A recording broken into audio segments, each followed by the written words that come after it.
कि हमारी भूमि किस प्रकार की है, हमारी भूमि का फिजियोग्राफी किस प्रकार का है, वहाँ मैदानी भाग है कि पठारी भाग है कि पर्वतीय भाग है, उस प्रकार को ध्यान में रख के ही हमें भूमि का, लैंड का मैनेजमेंट करना चाहिए। ये हो गई हमारी बात इसकी लैंड यूज प्लानिंग की। अब बात आती है कि हमको इसकी नीड क्यों पड़ी। Need for land use planning, हमें भूमि उपयोग के नियोजन की आवश्यकता क्यों पड़ी, बता सकता है कोई? क्योंकि जितना हमने बताया है उसमें आपको पता लग जाएगा कि हमको भूमि नियोजन की आवश्यकता क्यों पड़ी।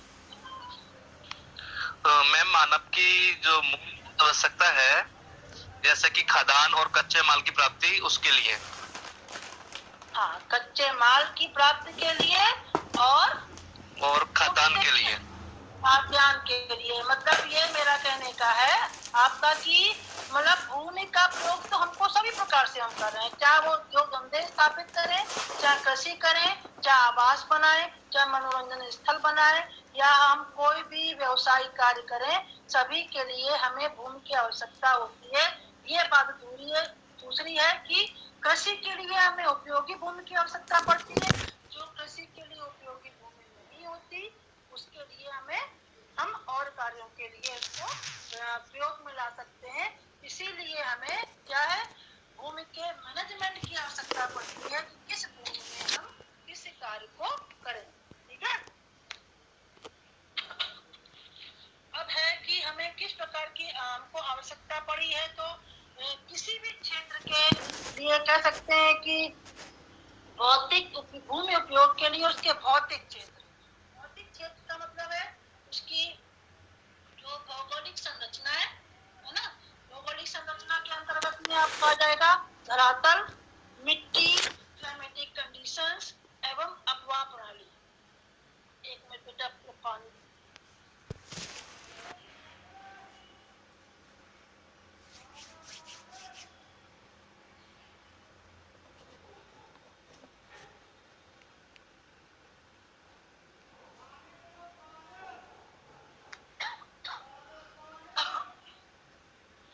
किसी क्षेत्र के लिए भूमि उपयोग उसके भौतिक में तो बताया भी हमने, और मानवीय कि मानव संसाधन भी, क्योंकि मानव हमने बताया कि मानव खुद ही एक संसाधन है और मानव के द्वारा ही जो चीजें प्रयोग की जाती है वो मानवीय संसाधन के अंतर्गत में आती है, जिसमें कि भूमि भी एक उसी का रूप है।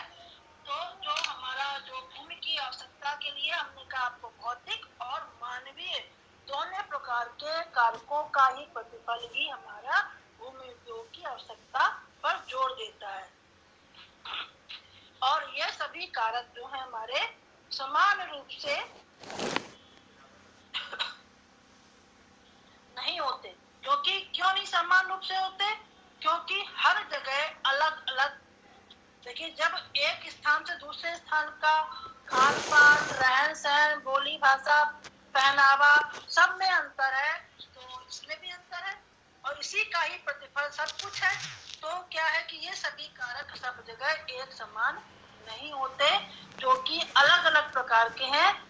वो हमारी भूमि के, वही हमारी भूमि की जो हम कार्य करते हैं वो भूमि की क्षमता ही मेरा उसका प्रतिरूप होता है। और ये सभी कारक मूल रूप से जो भूमि उपयोग का है वो कृषि व्यवस्था और उसके स्वरूप को भी दृष्टिगोचर करते हैं। और मानव इसको नए नए टेक्निक के द्वारा नए नए आयाम करता है। क्योंकि देखिए हम विकासशील से विकसित की ओर जा रहे हैं, तो हम कृषि पद्धतियों में भी परिवर्तन करते जा रहे हैं और उसमें जो उर्वरकों का, यंत्रीकरण का प्रयोग भी उसी हिसाब से करते हैं। तो इसी प्रकार से हमारे जो भूमि का उपयोग है उसको भी हमें नए आयाम मनुष्य के द्वारा देने का प्रयास किया जा रहा है। भूमि उपयोग में हम मानवीय गतियों और जनसंख्या का जो घनत्व है और जो उसके परिवर्तनशील सामाजिक मूल्य है का भी प्रभाव हमको देखने को मिलता है। क्योंकि देखिए कहीं पर जनसंख्या बहुत विरल रहती है और कहीं पर जनसंख्या बहुत सघन होती है, उसका भी प्रभाव हमारे भूमि का क्योंकि भूमि पर ही सारा प्रयोग होता है। और ये सब चीजें क्या है, जब जी बैलेंस बिगड़ जाता है तो क्या होता है, असंतुलन शुरू हो जाता है। मतलब यह है कि जो हम ये जहाँ पर अधिक दबाव पड़ रहा है, जहाँ पर कम प्रसारण का दबाव पड़ रहा है, तो उससे हमारे प्राकृतिक संतुलन में व्यवधान उत्पन्न होता है, जिससे कि क्या होता है, बहुत सी समस्याएं उत्पन्न होती हैं। समस्याएं कौन सी हैं? समस्याएं जैसे भूमि का क्षरण हो रहा है, हम उसका जो दुरुपयोग कर रहे हैं, और उस क्षरण जो समस्याओं के समाधान को ढूंढने के लिए ही हमको इसकी आवश्यकता पड़ती है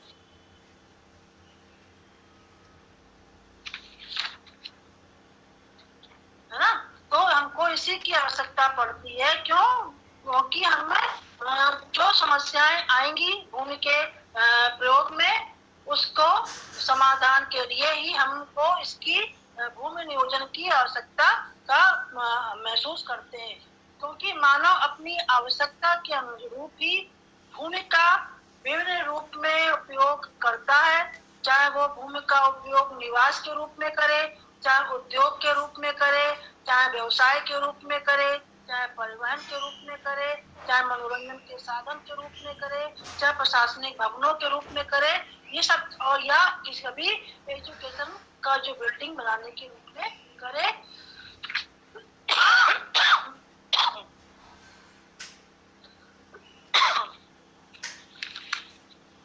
तो ये सब चीजें हमें कहीं ना कहीं नियोजित करने के लिए हमें इसकी आवश्यकता पड़ती है। एक मिनट, क्योंकि गला थोड़ा सा गड़बड़ है ना।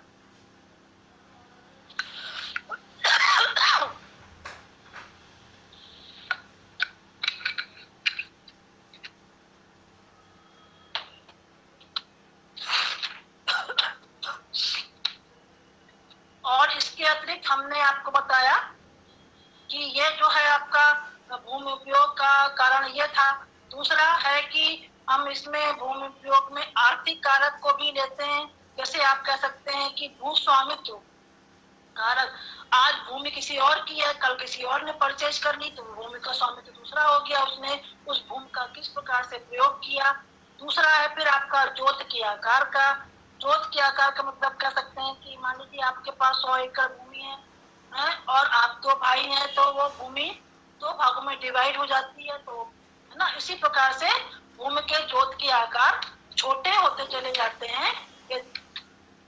इसीलिए हम बाद में कहते हैं चकबंदी आ गई। चकबंदी में भी क्या करते हैं, आप अपनी भूमि जहाँ जहाँ होती है उसको एक जगह करने का उसके रूप में प्रयास करते हैं। इसलिए हमें जो इसके अतिरिक्त जो मानवीय कुशलता और जो राजनीतिक चढ़ाव-उतार, सामाजिक और सांस्कृतिक क्या कहते हैं, जो हमारे उद्देश्य हैं उसमें परिवर्तन इसी के कारण हमारे होते रहते हैं।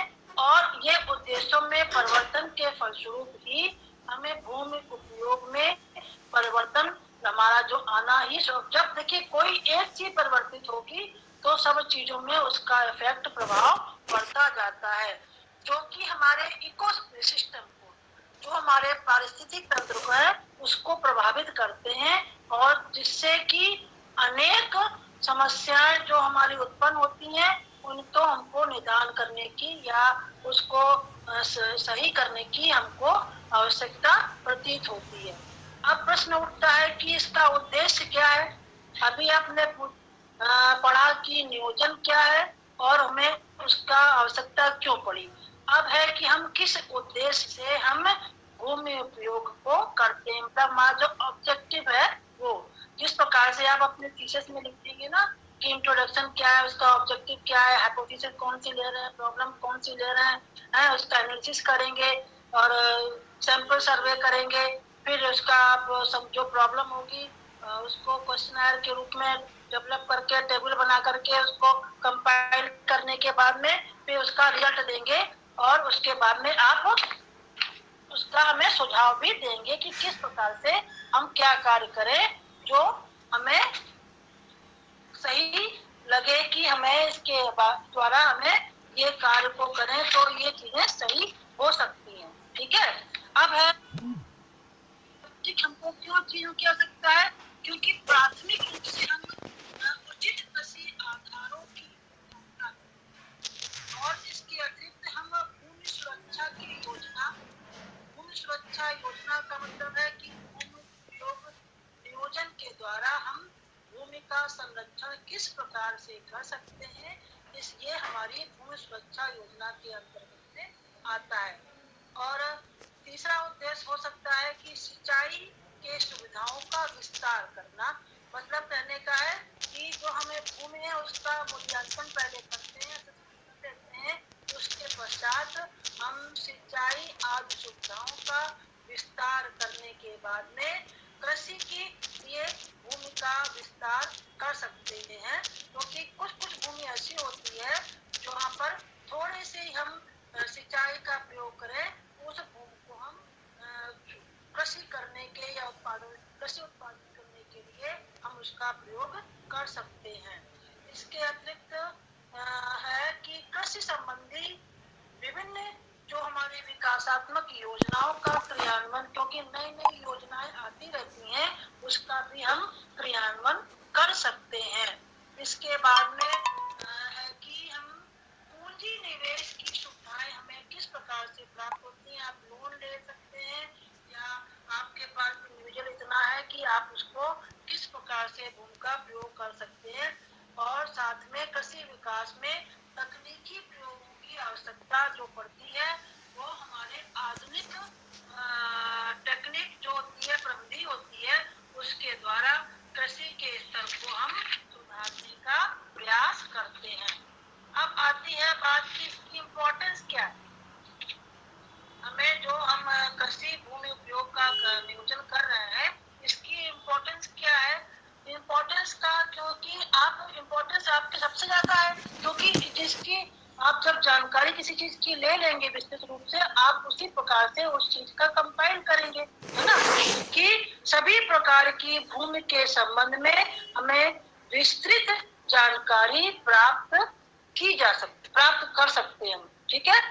और इसके अतिरिक्त हम भूमि की जो उत्पादकता है, उत्पादकता में जो उत्पादन की जो क्षमता है, उसका भी आकलन हम कर सकते हैं। और उसकी आर्थिक उपयोगिता कितनी है, इसके बारे में भी हम आकलन कर पाते हैं। और भूमि की कितनी वहन क्षमता है, वहन क्षमता में से कितनी उसकी सामर्थ्य है, क्योंकि हमको कभी कभी भूमि को क्या करना होता है, पड़ती भी छोड़ना पड़ता है, खाली छोड़ना पड़ता है। इसको आकलन करने के बाद में हम भूमि का उचित उपयोग कर सकते हैं। और इसके साथ ही साथ हमें भूमि उपयोग नियोजन का एक प्रमुख उद्देश्य ये भी है कि जो हमारे लिए अप्रयोज्य भूमि है, मतलब जो हमारे लिए अप्रयुक्त भूमि है, उसको हम किस प्रकार से प्रयोग में लाएं, इसकी प्लानिंग करना भी एक हमारा एम होता है। और जो हम नियोजन के द्वारा जो भूमि का हमारा दुरुपयोग हो रहा है, उसको हम किस प्रकार से रोकें, इस पर विचार कर सकते हैं। और उसके कह सकते हैं कि जो गुणात्मक वृद्धि, मतलब कहने का मतलब है कि जो सघन कृषि है, उसको हम किस प्रकार से उचित तकनीक लेकर के, क्योंकि अब तो टेक्नोलॉजी आ गई है, और उसका प्रयोग करके हम किस प्रकार से भूमि का प्रयोग गुणात्मक वृद्धि लाने के द्वारा कर सकते हैं। और जगह जगह देखिए कृषि के लिए जागरूकता अभियान चलाया जाता है ना, जिससे कि हम उनके अंदर ये जागरूकता इसलिए लाते हैं कि उनके पास जो है कि जो है जमीन है या आर्थिक व्यवस्था है, उसके स्तर को ऊंचा किस प्रकार से उठाएं, और जो मिट्टी संबंधी समस्याएं हैं उनको हम किस प्रकार से हल करें, इसके बारे में हम जानकारी देने का प्रयास करते हैं। किसमें कि जो हमारी, क्योंकि हमें जब इसकी इम्पोर्टेंस पता लग जाएगी तो हम उसी के हिसाब से सारे कार्य को करने का प्रयास करेंगे, ठीक है। अब बात आती है कि हमने प्लानिंग भी समझ ली, इसकी इम्पोर्टेंस भी समझ ली, उसका एम भी समझ लिया, और उसका सिग्निफिकेंस भी समझ गया, तो अब उसको हम अप्लाई किस प्रकार से करेंगे। क्योंकि इसका अप्लाई भी तो करना है। तो क्योंकि हमें भूमि उपयोग की जो नियोजन की हमारी पद्धति है, जो वो टेक्निक है, वो किस प्रकार से हम कर सकते हैं, मतलब कहने का है कि जो technique of land use planning, उसका भी हमको ज्ञान होना आवश्यक है।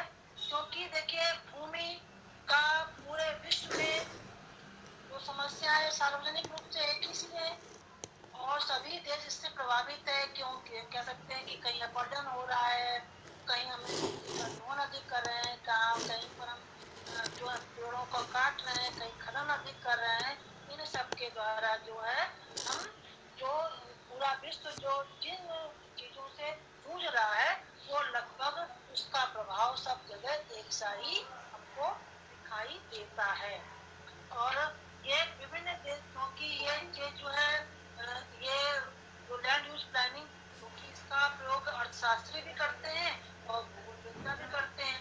भूगोलवेत्ता हमारा जो असेसमेंट करते हैं भौगोलिक परिप्रेक्ष्य में, अर्थशास्त्री पर उसका करते हैं जो हमको किस प्रकार से उससे हम हमको इकोनॉमिक प्राप्त हो। दोनों ही अपने देश के भौतिक और सांस्कृतिक दशाओं के अनुसार ही भूमि उपयोग नियोजन के प्रयास को करने का विचार बनाते हैं। जिसमें कि सबसे पहले प्रयास किया था, सबसे पहले प्रारंभ हुआ था यूएसए में, संयुक्त राज्य अमेरिका में। इसका नियोजन का प्रारंभ वहीं से स्टार्ट हुआ था।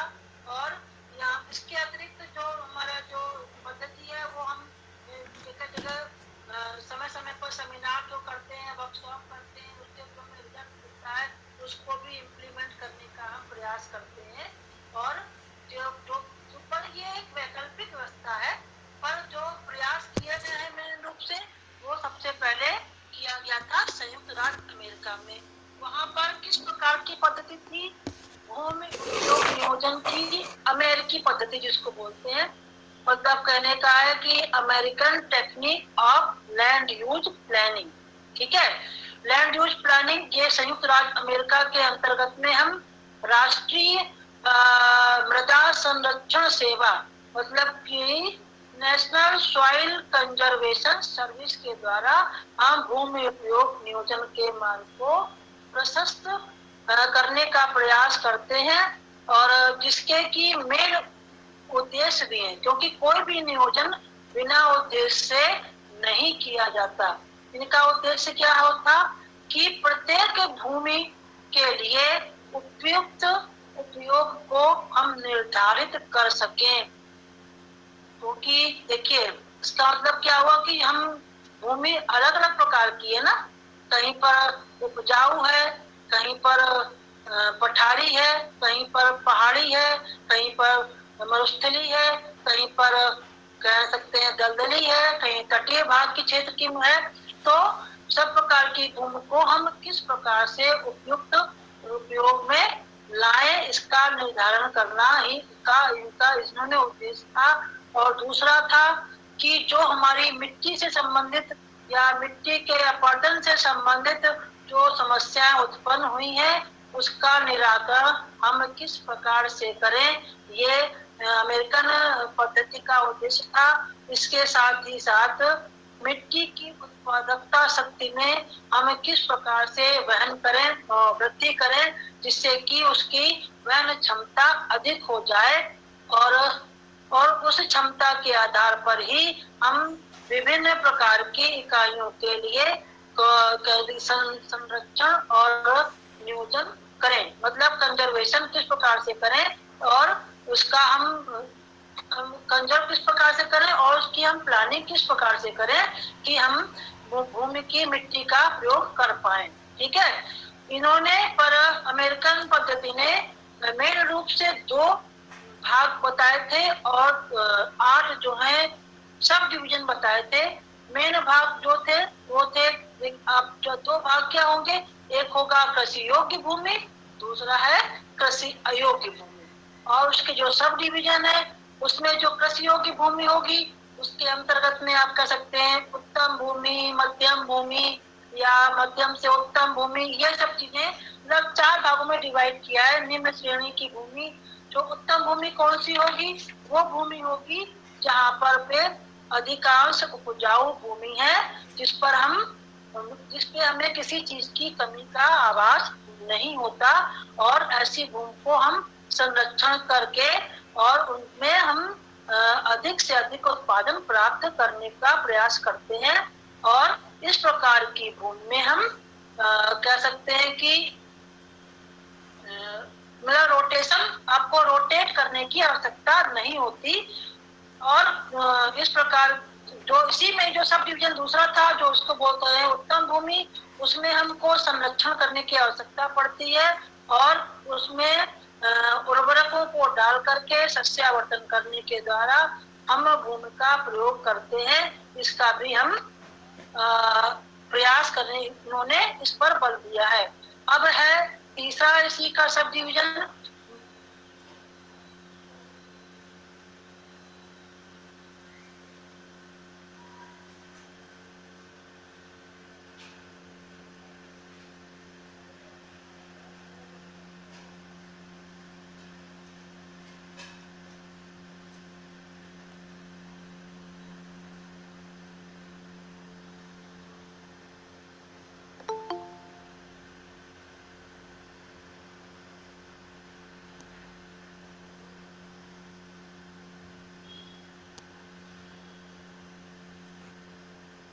मैम वॉइस नहीं आ रही है।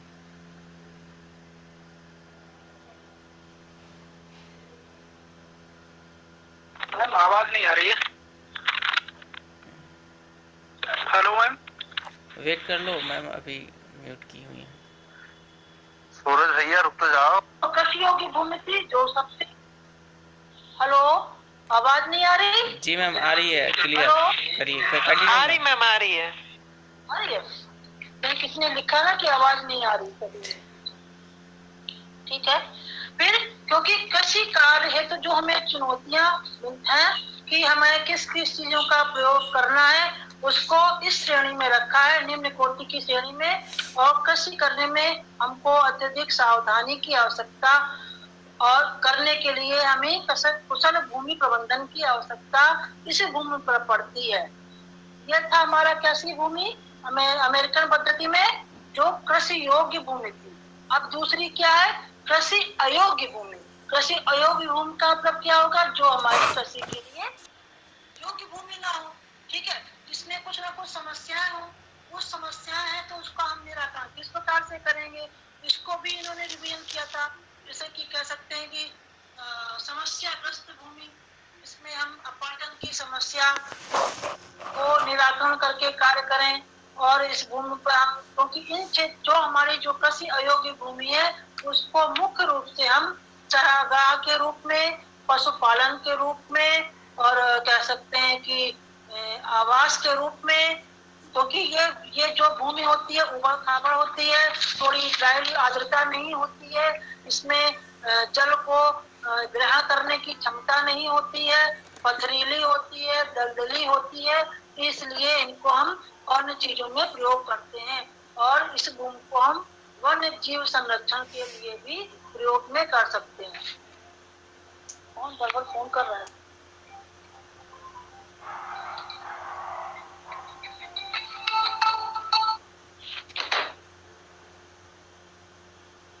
ठीक है, तो ये सब इसके अंतर्गत में आती है। ये था हमारा कौन सा स्कूल, अमेरिकन स्कूल। अब दूसरा स्कूल जिसको बोलते हैं ब्रिटानी पद्धति। ब्रिटानी पद्धति का मतलब हो गया British technique of land use planning, ठीक है। ब्रिटिश, इसका मतलब है कि जो भूमि उपयोग नियोजन है उसमें हमने ब्रिटिश पद्धति का प्रयोग किया, क्योंकि ये सबसे पहले इन्होंने ही, जो डडले स्टैम्प है, ये ही इसके प्रोपाउंडर थे। इन्होंने ग्रेट ब्रिटेन में भूमि उपयोग नियोजन प्रारंभ किया था, और इन्होंने शायद 1930-31 में लार्ज स्केल पर भूमि उपयोग का प्रयोग करने का प्रयास किया। और इनके मेन मुद्दे क्या थे, जो वर्तमान भूमि उपयोग है उसका, और जो हमारे मृदा का सर्वेक्षण है उसकी उत्पादन क्षमता है, उसकी उर्वरता है, उसकी कृषि पद्धति है, और इन सब पैरामीटरों को ध्यान में रख करके ही इन्होंने भूमि उपयोग नियोजन का सुझाव दिया था। पर वर्तमान समय में इन्होंने भी अनेक विकसित और विकासशील देशों में यह कार्य तेजी से प्रारंभ किया, और इन्होंने 3 प्रकार से भूमि के प्रयोगों को बताया। 3 मेन डिवीजन बताए और 10 जो है उप डिवीजन बताने का प्रयास किया, जिसमें इन्होंने बोला कि उत्तम भूमि, मध्यम भूमि और निम्न भूमि। उत्तम भूमि जैसा कि जो कृषि योग्य भूमि हो गई वही हमारी उत्तम भूमि हुई। इसमें हम गहन कृषि कर सकते हैं, उत्तम कृषि कर सकते हैं, और गहन कह सकते हैं जो गहन सघन ये इस प्रकार से कृषि करते हैं वो हमारी उत्तम भूमि के अंतर्गत में आता है। और दूसरी भूमि है हमारी मध्यम श्रेणी की भूमि। मध्यम श्रेणी की भूमि के अंतर्गत में जिसमें हम कह सकते हैं कि सामान्य भूमि उपयोग का प्रयोग करते हैं। इसको हम सब प्रकार से प्रयोग कर सकते हैं। मतलब इसमें हम कहने का मतलब है कि कुछ जो हमारा सस्य आवर्तन के द्वारा भी कार्य कर सकते हैं, और समान रूप से हम फसलों को ले सकते हैं। और पहले वाले में आप व्यापारिक कृषि कर सकते हैं, गहन कृषि कर सकते हैं, सघन कृषि कर सकते हैं। इस प्रकार की कृषि करने का इन्होंने ये जो अपने बताए पद्धतियां बताई हैं, ये डडले स्टैम्प के द्वारा ब्रिटिश पद्धति के द्वारा में बताया गया है। तीसरा है इसी में निम्न श्रेणी की, जो कि कृषि के अयोग्य भूमि होगी। कृषि के अयोग्य भूमि होगी तो वो उर्वरक कम होगी, उर्वरक कम होगी तो हम उसको अन्य प्रकार से भी प्रयोग कर सकते हैं। जैसे कह सकते हैं क्योंकि वो भूमि उबड़ खाबड़ होगी और वो भूमि हमारी पथरीली होगी, उसका तीव्र ढाल भी हो सकता है। ये सब जो इसके इसलिए इन भागों में हम चारागाह और जो हमारे हैं वो क्षेत्र और जो बंजर भूमि है उनमें हम और प्रयास करते हैं, ये इन्होंने बताया। अब आती है बात भारत में भूमि उपयोग नियोजन किस प्रकार से किया गया, क्योंकि जो हमारी इंडियन टेक्निक है लैंड यूज प्लानिंग में, उसमें इन्होंने जो प्रयोग किया है वो संयुक्त राज्य अमेरिका की भूमि उपयोग नियोजन की ही भांति ही इन्होंने भी मिट्टी की विशेषताओं के आधार पर ही हमें भूमि सर्वेक्षण का नियोजन इन्होंने किया। और भूमि नियोजन संबंधी कार्य जो है अखिल भारतीय मृदा एवं भूमि उपयोग सर्वेक्षण संगठन, मतलब कि all India soil and land use survey organisation ने किया, जो निश्चित रूप से एक सराहनीय कदम है। और इसके जो भाग हैं, 2 भाग इन्होंने बताए हैं इंडिया में, और 8 जो बताए हैं इसके विभाग। 2 भाग बताने का अर्थ है कि जो एक भाग तो हमारा हो गया कृषि योग्य भूमि और दूसरा होगा कृषि अयोग्य भूमि। ठीक है, इसके अतिरिक्त इन्होंने जो कृषि योग्य भूमि बताई है वो हमारी भूमि कैसी है, सर्वोत्तम प्रकार की है, जिसमें जो कि हम कह सकते हैं जो समस्या विहीन भूमि। समस्या विहीन के अतिरिक्त आपका जो दूसरी इन्होंने बताया है पार्ट सब डिवीजन में उत्तम कृषि योग्य भूमि, जो कि भाग इसमें हमको जो अपर्धित भाग है इसमें हम नियंत्रण करके हम उत्तम कृषि को कर सकते हैं। साथ ही सिंचाई व्यवस्था एवं उचित प्रवाह के द्वारा हम प्रबंधन इसमें करना आवश्यक होता है। इसके बाद में तीसरा बताया मध्यम उत्तम कृषि योग्य भूमि के बारे में। इस भूमि के बारे में उन्होंने बताया कि भूमि का अपरदन एवं बाढ़ से नियंत्रण, जल संरक्षण एवं उचित प्रवाह प्रबंधन की हमको नितांत आवश्यकता है। इसके अतिरिक्त इन्होंने बताया कि सीमित कृषि योग्य भूमि उचित प्रबंधन और संरक्षण के द्वारा ही हमको इसका प्रयोग कर सकते हैं। ये हमारी भूमि कैसी है, कृषि योग्य भूमि के बारे में इन्होंने बताया। अब दूसरी बात आती है कृषि अयोग्य भूमि। कृषि अयोग्य भूमि के अंतर्गत में जो हमारे कृषि के लिए योग्य नहीं है वो भूमि होगी।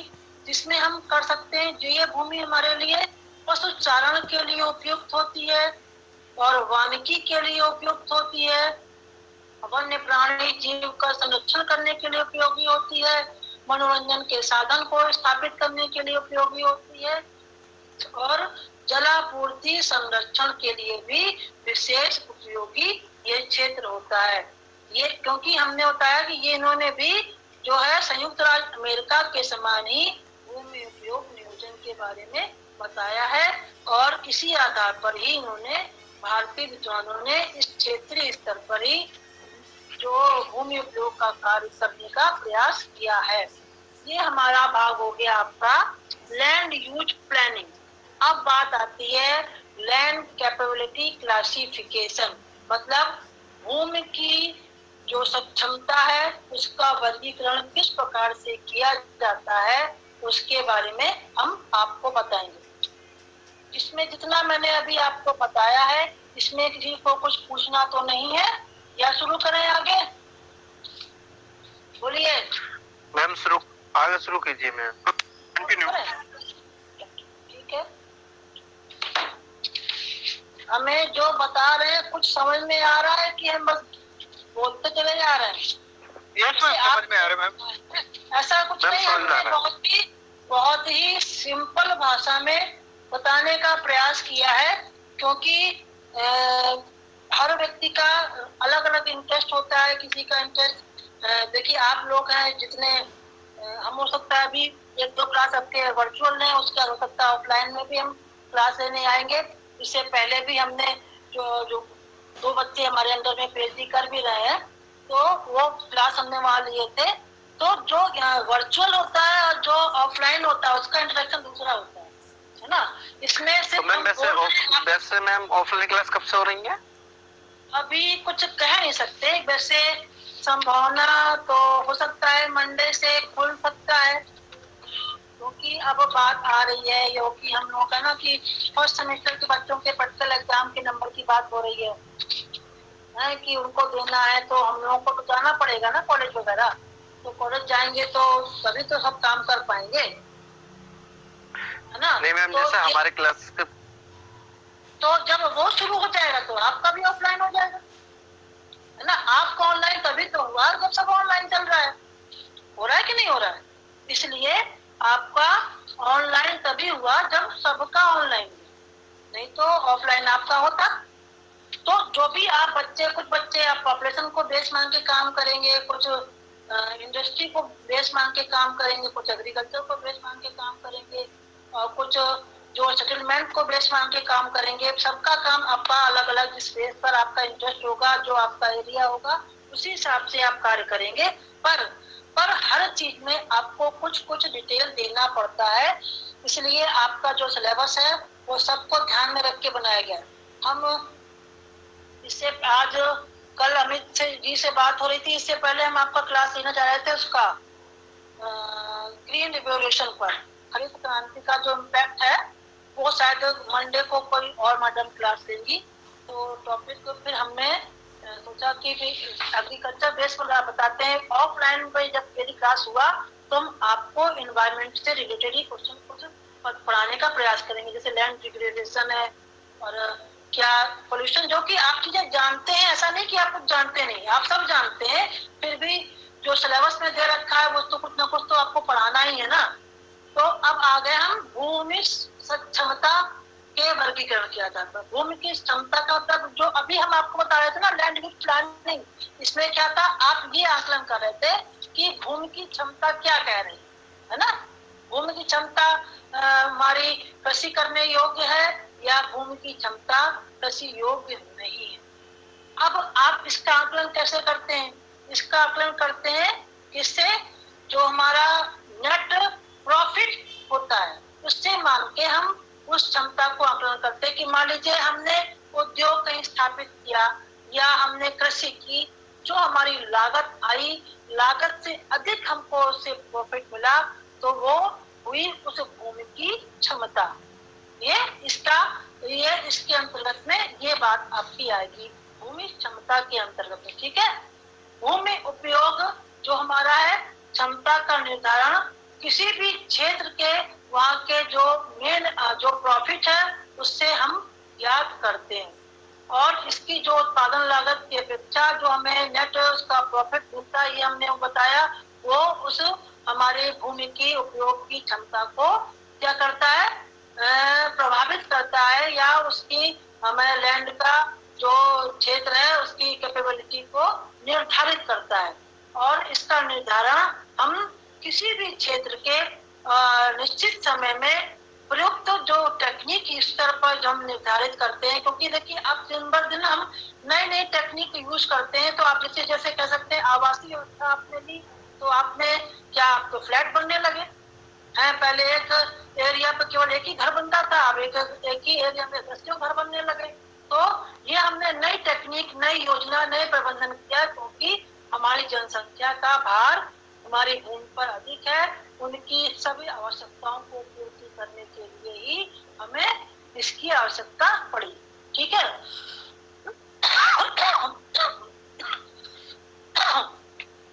सॉरी।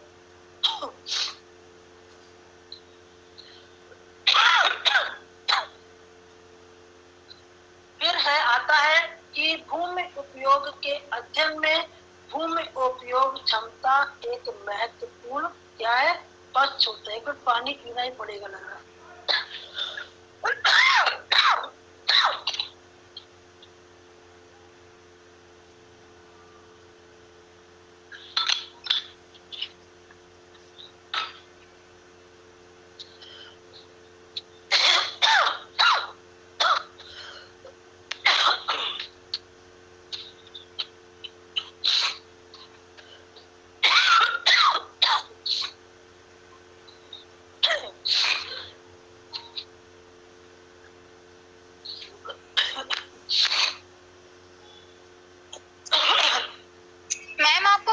प्रॉब्लम हो रही है तो आप कल ले लीजिएगा क्लास। पानी पी लिया, पानी पिया, क्योंकि ना थोड़ा कोल्ड हो रखा है।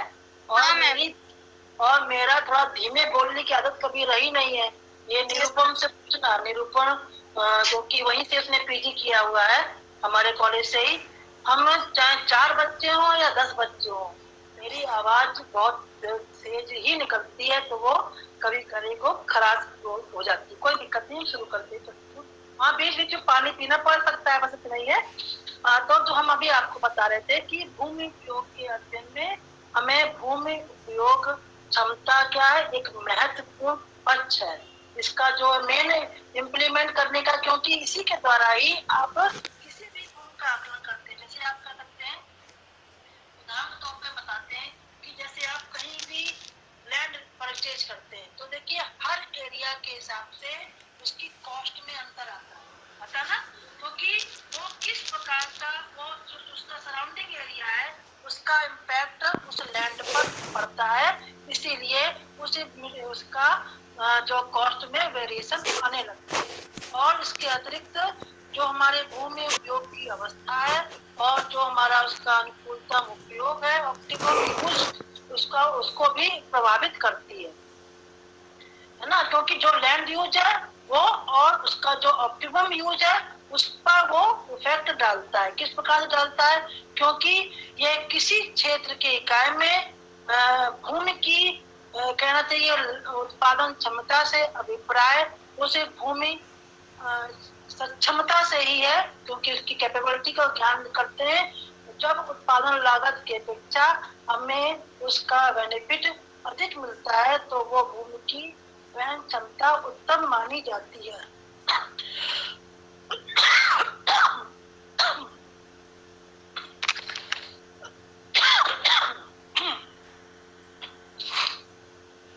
और इसी ही लाभ के आधार पर हम भूमि उपयोग क्षमता का निर्धारण कर सकते हैं। यही मेन रूप से इसका है। और भूमि सक्षमता वर्गीकरण के अंतर्गत में हम भूमि के भौतिक विशेषताएं, भौतिक विशेषताओं के अंतर्गत में क्या क्या आ गया आपका, जियोग्राफी, वहाँ की सॉइल, वहाँ का ड्रेनेज पैटर्न, वहाँ की क्लाइमेटिक कंडीशंस, ये सब हमारी भौतिक विशेषताओं के अंतर्गत में आती है। और इससे निहित इसमें जो मिट्टी के गुण होते हैं, कैपेसिटी होती है, क्योंकि हर मिट्टी में अलग पीएच मान होता है, क्योंकि हर क्षेत्र की मिट्टी अलग अलग प्रकार की होती है क्योंकि कहीं लाल है तो कहीं पीली है, कहीं काली है, कहीं दोमट है, तो उनका सबका अलग अलग होता है।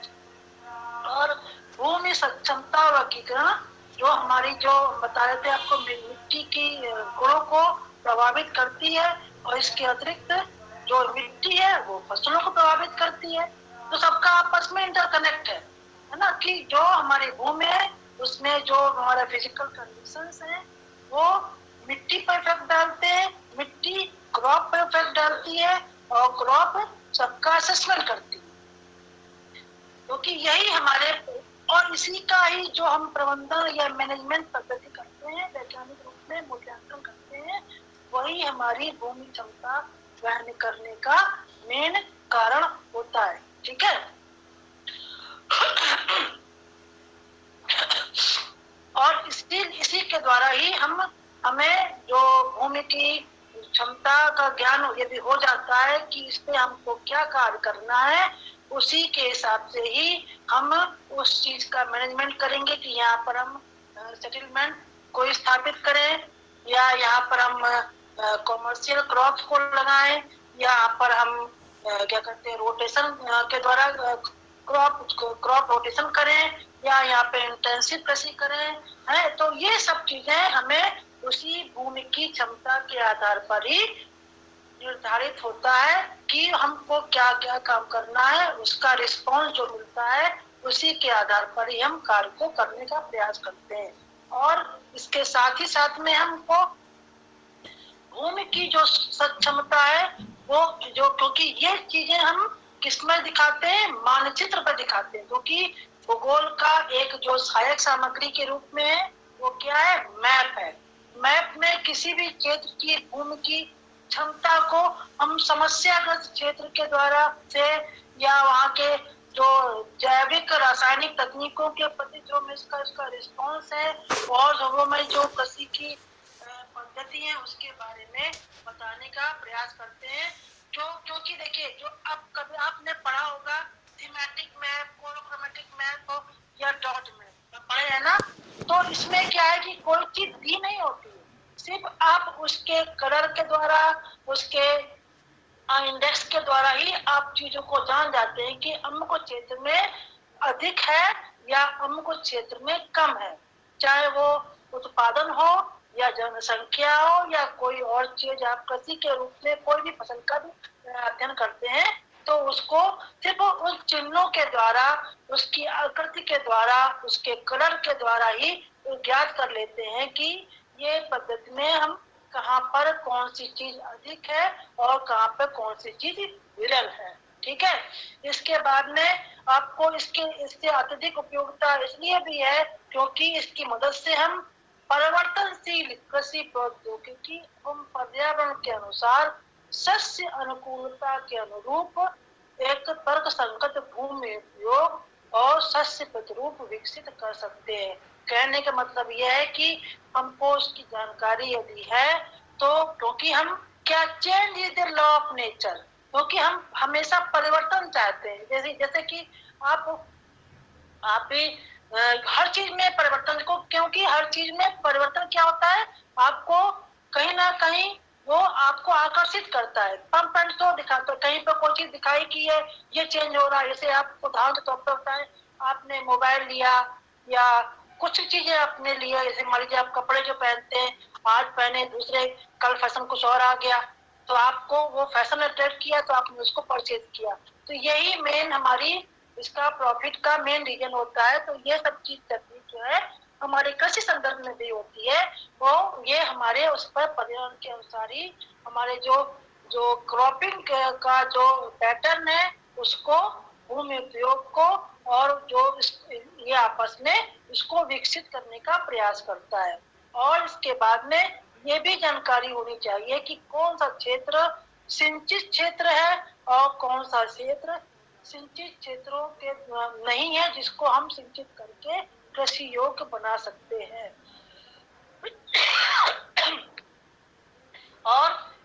सरकार ने कृषि सिंचित और गैर सिंचित क्षेत्रों के लिए उनके निवेश की आवश्यकताओं और उसके विशिष्ट शस्य प्रतिरूपों की योजना के द्वारा ही हमें भूमि का प्रयोग करने का प्रयास करते हैं। साथ ही साथ में हम मिट्टी और जल संरक्षण और भूमि का अनुक्रमण लैंड का जो सीक्वेंस है कि हम जो कि लैंड क्रॉपिंग पैटर्न में आप लैंड का सीक्वेंस भी जानने का प्रयास करते हैं कि उसी प्रकार से आप कार्य करते हैं, उसी को ही हम प्राथमिक क्षेत्रों का निर्धारण उसी के आधार पर हम करने का प्रयास करते हैं।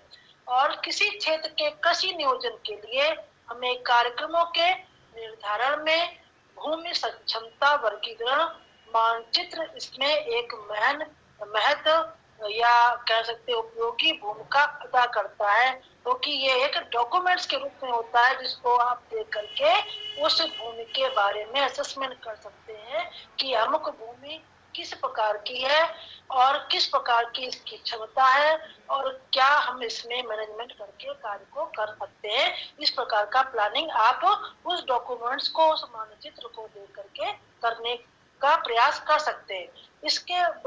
इसमें हम भूमि की उन विशेषताओं का क्रमबद्ध विन्यास करते हैं जिसमें उसकी शस्य उत्पादन क्षमता प्रभावित होती है, जो कि शस्य क्षमता प्रभावित का मतलब यह है कि जहाँ पर मृदा निहित विशेषताएं मृदा निहित विशेषताओं का मतलब क्या हो गया कि जो मिट्टी का टेक्सचर है, कहते हैं ना कि मिट्टी का टेक्सचर, क्योंकि आप कहीं पर भी कोई कार्य करते हैं तो पहले आप क्या करते हैं, मिट्टी की टेस्टिंग कराते हैं, तब उस कार्य का करते हैं। मिट्टी का गठन जिसको बोलते हैं, मिट्टी के अंदर कितनी गहराई है, गहराई इन द सेंस कि मिट्टी में जल धारण करने की क्षमता है कि नहीं, क्योंकि चावल वगैरह की खेती करेंगे तो उसमें जल को धारण करने की क्षमता करनी पड़ेगी। दूसरा, मृदा की पारगम्यता है कि नहीं, क्योंकि जो कभी कभी ऐसा होता है कि हम मिट्टी में पानी भरा ही है, वो नहीं रिस रहा है, चिकनी मिट्टी है, चिकनी मिट्टी में पानी अंदर नहीं जाएगा ना, तो पारगम्यता है नहीं, उसका भी आपको अध्ययन इस विशेषताओं के अंतर्गत में किया जाता है। इसके अतिरिक्त आप कर सकते हैं कि वहाँ का ढाल कैसा है, मंद ढाल है, तीव्र ढाल है या समान ढाल है, सम ढाल है, कि उसी प्रकार से आप खेती को करने का प्रयास करेंगे, मैनेजमेंट करेंगे, क्योंकि हर जगह हर प्रकार का मैनेजमेंट आपको कारगर नहीं होता। स्थल का ढाल किस प्रकार का है और वहाँ पर अपर्दन का, क्योंकि देखिए जो तीव्र ढाल होगा वहाँ पर्दन अधिक होगा या मंद ढाल होगा वहाँ पर्दन कम होगा, उसको हम किस प्रकार से रोक सकते हैं उसका भी मैनेजमेंट हमको करना होता है। इसके साथ ही साथ हमको आर्द्रता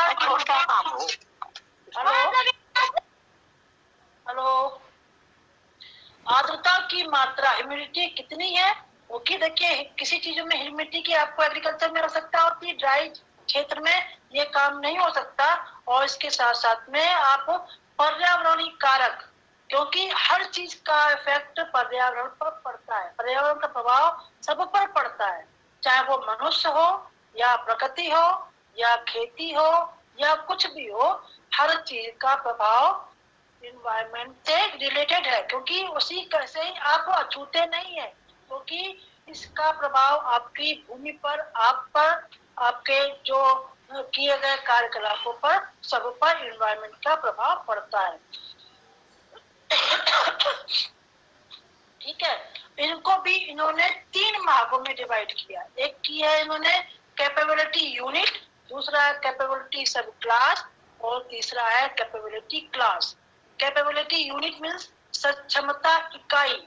सक्षमता इकाई का मतलब हो गया वो भूमि जिसका इसका जो लैंड का जो क्षेत्र है थोड़ा कम है, और क्योंकि यहाँ पर दीर्घकालीन उपज का अनुमान लगाते हैं, जो लंबे समय तक उपज होती है, उसका लंबे समय की उपज कौन सी होती है, जो आप कह सकते हैं जैसे गन्ना लंबे समय की है ना, कुछ फसलें 4 महीने में हो जाती है, कुछ 11 महीने में होती हैं। जो आप बागायती कृषि जो करते हैं और जो आप रबर प्लांट वगैरह करने का यूज करते हैं, ये सब क्या है, लंबे समय की खेती है। इसमें भूमि क्षमता इकाई में हमें 25% से अधिक परिवर्तन नहीं पाया जाता। क्यों? क्योंकि यहाँ मृदा समूहन का द्योतक कौन है?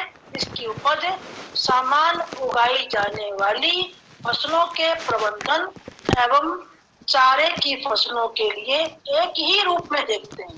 हम उसमें अंतर नहीं करते, क्योंकि ये एक यूनिट के रूप में है कि हमने इस जैसे चारे के रूप में हम फसलों के कह सकते हैं, वो जिसे आप कह सकते हैं शीतोष्ण कटिबंधीय घास के मैदान, उष्ण कटिबंधीय घास के मैदान, जिसको आप प्रेरी, पंपा, सहारा, डाउन्स, वेल्ड, लानोस नाम से जानते हैं, स्टेपी, है ना। तो ये सब क्या है? ये एक क्षेत्र है जो कि घास के मैदानों के क्षेत्र कहलाते हैं। दूसरा है भाग कौन सा बताया था हमने आपको? कैपेबिलिटी सब क्लास। ये क्या है? यहाँ पर समान प्रतिबंधों एवं आपदाओं के द्वारा जो यहाँ इकाई का समूहन होता है, जिसे कह सकते हैं जैसे जलाधिक, जहाँ पर जल अधिक बाढ़ आ जाती है, उसके बाद में उसका जब बाढ़ का पानी चला जाता है ना, तो वो क्षेत्र कैसा हो जाता है? ये आपने पढ़ा होगा। नदी के अपरदन के कार्य में जो बाढ़ग्रस्त मैदान होते हैं ना, इसका उपयोग किस प्रकार से होता है, और उच्च जल स्तर जहाँ पर किस प्रकार का है, अपवाह की समस्याएं कैसी हैं, और जहाँ पर कहना चाहिए निम्न जल धारण की क्षमता कैसी है, लवणता कैसी है, क्षारीयता कैसी है, क्योंकि हर जल एक सा नहीं होता, कहीं जल में लवणता भी होती है, जो आपने पढ़ा होगा उसमें क्या कह सकते हैं, समुद्र मंडल में पढ़ा होगा, फिजिकल आपने यूजी लेवल पे पढ़ा होगा, पढ़ा समुद्र विज्ञान के अंतर्गत में, जल विज्ञान के अंतर्गत में, हाइड्रोलॉजी के अंतर्गत में जो समुद्र विज्ञान पढ़ा होगा, तो उसमें बताते हैं कि कितनी लवणता, कितनी क्षारीयता होती है, क्योंकि हर जगह मीठा पानी हो तो पानी पीने की कोई दिक्कत ही ना हो, है ना। फिर आपका है जो जलवायु प्रतिबंध। जलवायु प्रतिबंध देखिए, आप ये जान रहे हैं कि आपकी पृथ्वी एक्सिस पे झुकी हुई है, और जो गवर्न क्या करता है, भले हम सूर्य से हीट ले रहे हैं, पर गवर्निंग क्या है हमारे लैटिट्यूड और लॉन्गिट्यूड। कैसे? लैटिट्यूड में आपका जो आपका इक्वेटर लाइन है, जो भूमध्य रेखीय क्षेत्र है, मकर रेखा, कर्क रेखा, जो आपको जानते हैं, जिसमें कि भूमध्य रेखीय क्षेत्र में लंबवत उसका हीट पड़ती है सूर्य की, जहाँ पर आपके कह सकते हैं कि जहाँ पर देखिए उसी से रिलेटेड इसलिए हम बता रहे हैं क्योंकि ये इन्वायरमेंट का प्रभाव पड़ता है। यहाँ पर इन क्षेत्रों में प्रतिदिन वर्षा होती है, जिसको हम रेनफॉल कहते हैं, इसका प्रभाव कैसे पड़ा। और देखिए सूर्य अभी मकर संक्रांति गई है ना, अब सूर्य क्या हो रहा है, मकर रेखा से उत्तरायण हो रहा है ना।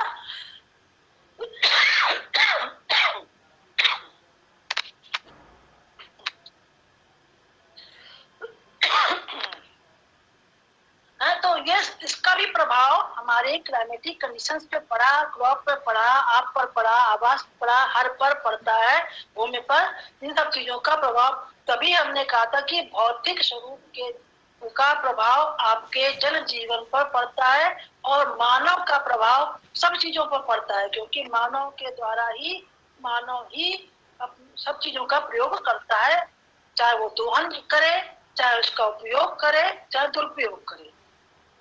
पर मैनेजमेंट करके हम उस दुरुपयोग को रोक करके उसको सदुपयोग में लाने का प्रयास करते हैं। तीसरी यूनिट क्या थी आपकी?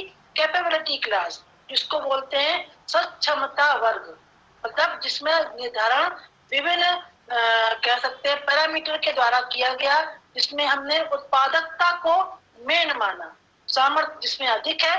इन्होंने भी इसको 8 वर्गों में डिवाइड किया, 8 वर्गों में, जिसमें कि 1 से 4 वर्ग जो था वो हमने कहा कि ये कृषि योग्य क्षेत्र है, और जो 5वें से लेकर 7वें वर्ग था, जिसमें कि हमने कहा कि ये भाग हमारा चरागाह के लिए, वन क्षेत्रों के लिए है, और जो लास्ट आपका भाग था उसमें हमने कहा कि वन जीव के लिए ये भाग हमारा निर्धारित माना जा सकता है, उसके लिए ये भाग हमारा उपयुक्त हो सकता है। हमने इस प्रकार के जो प्रारंभिक प्रयास किए गए, ये डडले स्टैम्प के द्वारा जिन्होंने किया था, उसी को ही मान के ये कार्य किया गया, जिन्होंने अपने भूमि उपयोग संबंधी सर्वेक्षण में किसको आधार बनाया था?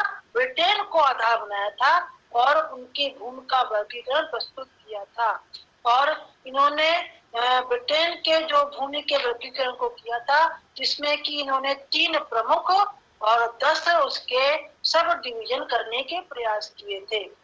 प्रमुख वर्ग में इन्होंने बताया, डडले स्टैम्प ने सन 1940 में डडले स्टैम्प ने कहा कि इस वर्ग की भूमि पर यदि हम अच्छे प्रकार से कृषि को करें तो हमें समुचित उत्पादन प्राप्त होगा, क्योंकि भूमि अच्छी है तो हमारे लिए अधिक उसमें हम गहन कृषि कर सकते हैं और तभी तो हमको समुचित उत्पादन प्राप्त होगा। और इसको भी इन्होंने कई भागों में डिवाइड किया। भाग तो बहुत सारे, जैसे कह सकते हैं कि सघन कृषि युक्त भूमि उपयोग, अच्छी और सामान्य कृषि भूमि उपयोग, श्रेष्ठ भूमि उपयोग और श्रेष्ठ भूमि किंतु इसमें हमको कृषि कम की जा सके, उस प्रकार का इन्होंने प्रथम श्रेणी की भूमि के रूप में उसको बताया। इसमें इन्होंने कहा कि इन क्षेत्रों में गहरी दोमट मिट्टी का विकास अधिक है, जल निकास की सुविधा भी है और यहाँ पर हम हर मौसम में कृषि कर सकते हैं, मतलब 12 मास ही कृषि करने का हमको प्रावधान है इस प्रकार की। तभी हमने उसको बताया कि ये अच्छी भूमि है, सघन कृषि योग्य भूमि है ना। इसके बाद में इन्होंने बताया कि जो इसीलिए जो सब डिवीजन कहते हैं, जो भाग में हमको 12 मासी कृषि नहीं कर सकते वो हम कुछ भाग जिसको हम घास के मैदानों के रूप में प्रयोग कर सकते हैं। और इसके अतिरिक्त इन्होंने बताया कि जो भाग है जिसमें हम कुछ ही फसलें ले पाते हैं, देखिए कहीं पर देखिए मोटे अनाज होते हैं, कुछ विशेष क्षेत्र होते हैं जहाँ पर से वही चीज होती है। जैसे आप कह सकते हैं कि भारत को ले, दलदली क्षेत्र है, कौन सा भाग? जो पश्चिमी बंगाल का क्षेत्र है, वहां पर आप जूट की खेती सिर्फ वही होती है, बहुत जगह जूट की खेती नहीं हो सकती, क्योंकि जो प्राकृतिक रूप से हमें प्राप्त है ना, उसको हम कृत्रिम रूप दे करके कार्य को नहीं कर सकते, क्योंकि कृत्रिम रूप से कोई कार्य करेंगे तो वो हमारे लिए प्रॉफिटेबल नहीं होगा।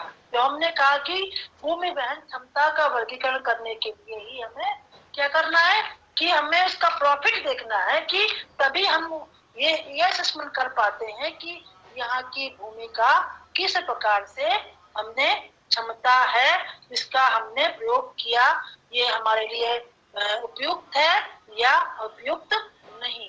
ठीक है, ये तो था पहला भाग। दूसरा भाग क्या था? साधारण श्रेणी की भूमि। ये भूमि कैसी है?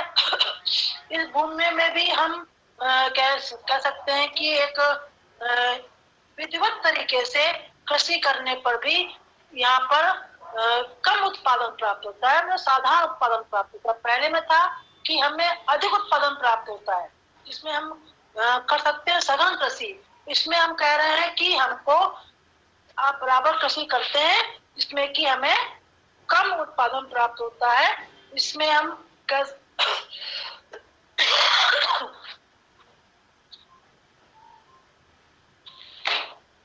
है ना, तो क्या कहते हैं, इसमें हम कहने का मतलब मेरा है कि जहाँ पर कुछ दोष थोड़ा सा मिट्टी में है जो कि कृषि योग्य रूप से पूरे तरह से नहीं है, क्योंकि आप इसमें कुछ ही फसलों को प्राप्त कर सकते हैं। तीसरा इन्होंने क्या बताया था? जो निम्न श्रेणी की भूमि जो कृषि के लिए उपयुक्त नहीं है ना। पहली मेन उपयुक्त है, दूसरी कम उपयुक्त है, तीसरी है जो निम्न श्रेणी की भूमि है वो हमारे उसके लिए कम उपयुक्त है। और यह सीमित उत्पादन वाली भूमि है जो मिट्टी तथा वहाँ की स्थिति के आधार पर ही दोषपूर्ण है, क्योंकि कहीं पर देखिए मिट्टी में आप कह सकते हैं ना कि कहीं की मिट्टी पथरीली है, उसको आप कैसे लैंड कृषि योग्य बना सकते हैं, तो वो चीजें उस पर इफेक्ट डालती हैं। और इन क्षेत्रों में हम कह सकते हैं कि अर्ध वनस्पति या वनस्पति जो वहाँ के क्षेत्र के हिसाब से है, कटीली झाड़ियां या मोटे अनाज, उस प्रकार की चीजों को उगाते हैं। और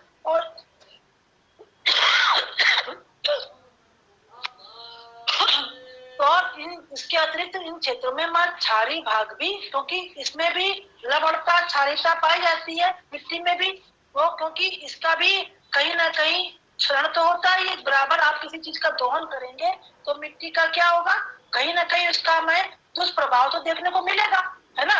अब ये बात हमने क्या बताई, स्टैम्प महोदय ने इसको बताई थी, कहाँ के लिए, ये आपके संयुक्त राज्य अमेरिका के लिए। अब स्टैम्प महोदय ने ही मुख्य रूप से भूमि के वर्तमान उपयोग का, मिट्टी के प्रकार, वहाँ के उसके उत्पादन क्षमता, उसकी उर्वरता, और जो हमारी कृषि की प्रणाली है, कृषि का टेक्निक है, और एवं भूमि उपयोग का जो उसका आधारित है, उसके आधार पर इन्होंने उसका अध्ययन करने का प्रयास किया था।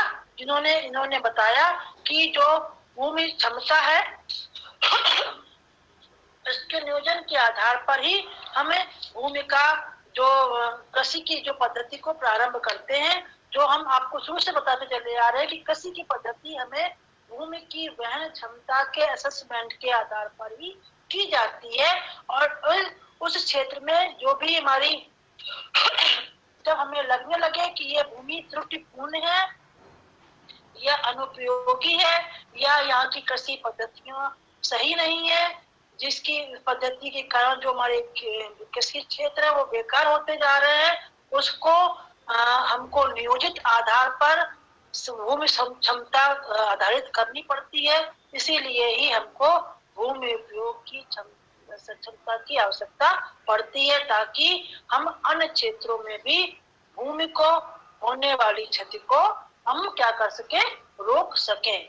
और इसके संरक्षण के लिए ही उन्होंने बहुत सारे प्रस्ताव दिए थे, जिसमें से हम कुछ प्रस्ताव हम आपको बताना चाहते हैं। जैसे कि इन्होंने कहा था कि भूमि को उसकी क्षमता के आधार पर ही उपयोग में आए, कि हम जब जान लें कि जो भूमि जिस प्रकार की कैपेबिलिटी रखती है उसी के आधार पर कार्य न करें तो हमें भूमि संरक्षण रहेगा, उसका भूमि का जो भूमि हमारी है उसका दोहन कम होगा, क्योंकि हमने उसके अनुरूप कार्य को किया।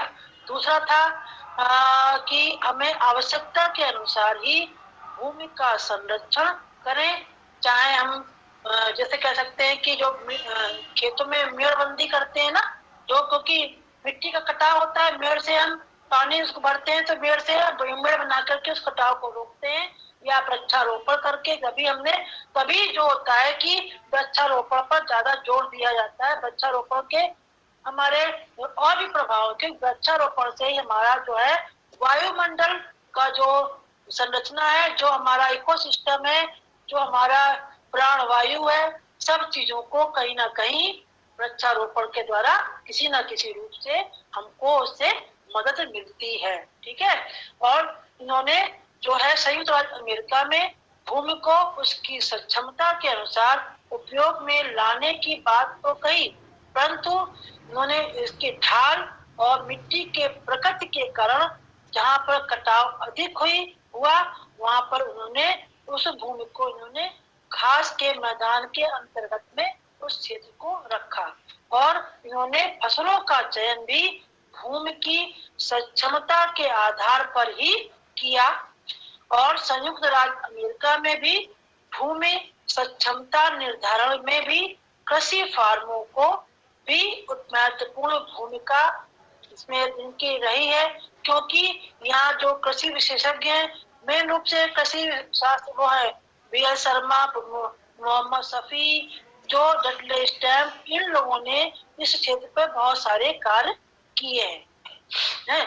जो वहाँ की मिट्टी है, वहाँ की जो मिट्टी का जो वहाँ का जो क्षेत्र का ढाल है, मृदा का जो अपर्दन है, और जो हमारी प्राकृतिक वनस्पति संबंधी जो अन्न की सूचनाएं जो हमें उपलब्ध रहती हैं, जिसका मेन संबंध जलवायु पर से द्वारा है, क्योंकि इसी का प्रभाव जलवायु पर पड़ता है, और जिसमें जलवायु और जल उपलब्धता दोनों के संबंधी जानकारी के आधार पर ही हमें भूमि क्षमता निर्धारण के लिए ही उसका प्रयोग कर सकते हैं। जैसा कि कह सकते हैं हम USA में कि भूमि क्षमता के कई इन्होंने डिवीजन किए, कई वर्गीकरण किए, जिसमें कि इन्होंने संयुक्त राज्य मृदा संरक्षण सेवा यानी कि कह सकते हैं United state soil conservation service के द्वारा जो वर्गीकरण किया भूमि उपयोग का, वो उन्होंने सक्षमता की दृष्टि से जो कि उपयुक्त हम मानते हैं। इसमें इन्होंने ढाल को मेन प्रायोरिटी दी और वहाँ की जो ड्राइनेस होती है, शुष्कता होती है क्षेत्र की, उसका उन्होंने मेन रूप से उपयोग किया और भूमि के उपवर्धन के लिए इन्होंने अधिक महत्व दिया। इसके अतिरिक्त सन 1961 में कहते हैं भूगोलविद स्मिथ ने भी संयुक्त राज्य अमेरिका की भूमि क्षमता के आधार पर भी इन्होंने 8 भागों में इसको डिवीजन किया था। इन्होंने कहा कि देखिए जो डिवीजन होते हैं वो उसी आधार पर, जैसे कह सकते हैं very good land, moderate good land, तो लैंड वही है।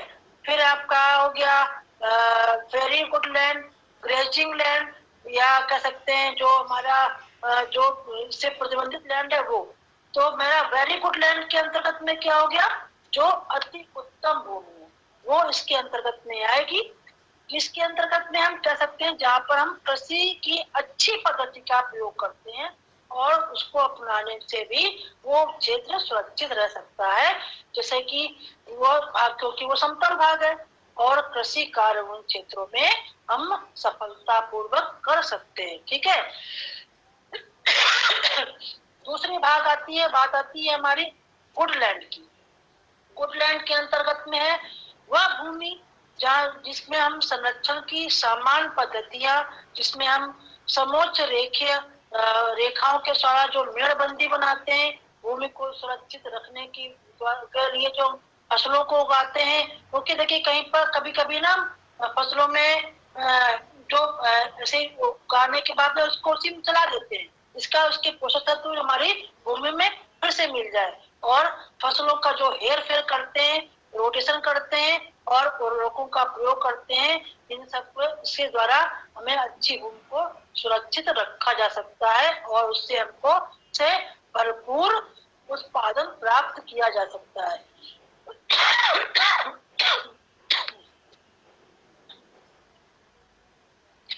फिर आती है बात किसकी, साधारण अच्छी भूमि का, मतलब मॉडरेट गुड लैंड।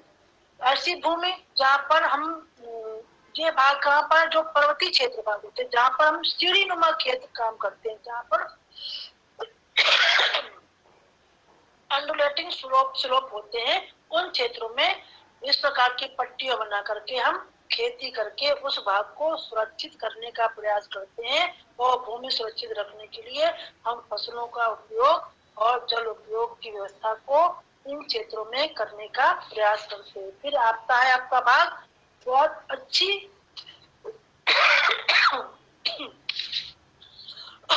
बहुत कुछ अच्छी भूमि, मतलब वेरी गुड लैंड।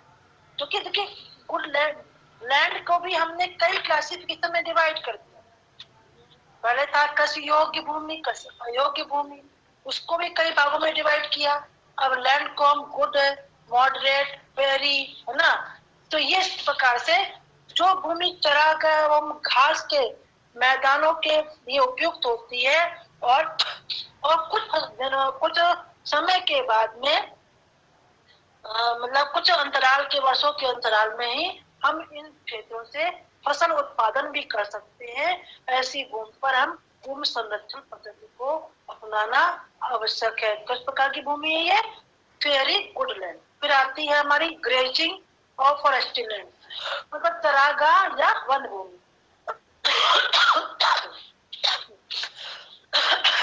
इसके अंतर्गत में आता है हमारा चरागाह। चरागाह जान रहे हैं कि चरागाह कहाँ क्षेत्र में होंगे।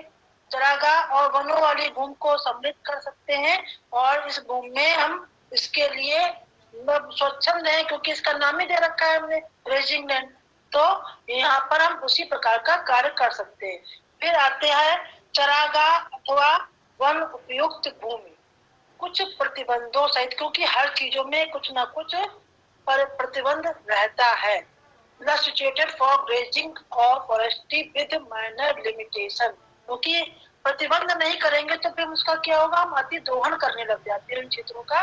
इन क्षेत्रों में हम मृदा का संरक्षण आवश्यक है और कुछ प्रतिबंधों के साथ ही चारागाह या वानिकी के लिए ही हम इसका उपयोग करते हैं।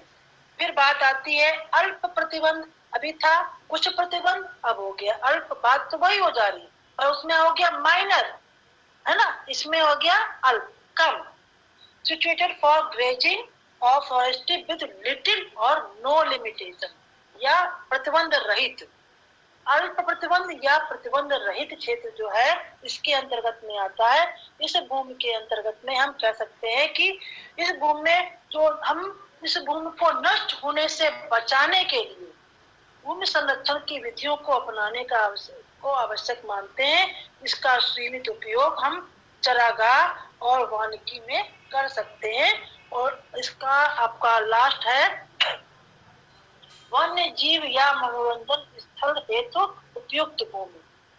मतलब क्या, जो जिस भूमि का ओनली फॉर वाइल्ड लाइफ और फॉर रिक्रिएशन, मतलब कहने का है कि हम जो भूमि किसी चीज के लिए नहीं है वो हम इसमें, वो भूमि पथरीली है, ऊबड़ खाबड़ है, रेतीली है, उन भागों को हम इस रूप में इसका प्रयोग हम अभ्यारण्यों और मनोरंजन स्थलों के रूप में करते हैं। और भारत में अखिल भारत मृदा एवं भूमि उपयोग सर्वेक्षण संगठन यानी कि all India soil and land use survey organisation ने 1960 में भूमि सक्षमता वर्गीकरण के लिए जो सुझाव दिया था, उसी संगठन ने पुनः 1970 में कुछ संशोधन किए थे और उन संशोधन को उन्होंने आगे कंटिन्यू किया, जिसको भी इन्होंने भी 8 भागों में डिवाइड किया। इस भाग को मेरा ख्याल से टाइम हो रहा है, हम आगे क्लास लेंगे, इसको कंटिन्यू करके हम नेक्स्ट चैप्टर को शुरू कर देंगे। ठीक है? Hello hello, okay ma'am. ठीक है, thank you ma'am. Thank you ma'am. Hello ma'am. हाँ बेटा। जी मैम, ये जो आपने पढ़ा है लैंड यूज क्लासिफिकेशन हाँ, प्लानिंग के लिए, मैम कोई बुक हो तो बता दीजिए हमें, क्योंकि मेरा इंटरेस्ट है इस फील्ड में। फील्ड में मोहम्मद शफी की मिल जाएगी। इस समय तो देखिए एग्रीकल्चर पर जो है बुक, जो है जो आपकी जो बाहर के राइटर की बुक्स ही ज्यादा अच्छी है लैंड यूज प्लानिंग में, है ना, क्योंकि यहाँ पर अभी इंडिया में इतनी अच्छी बुक अभी कोई ठीक है नहीं।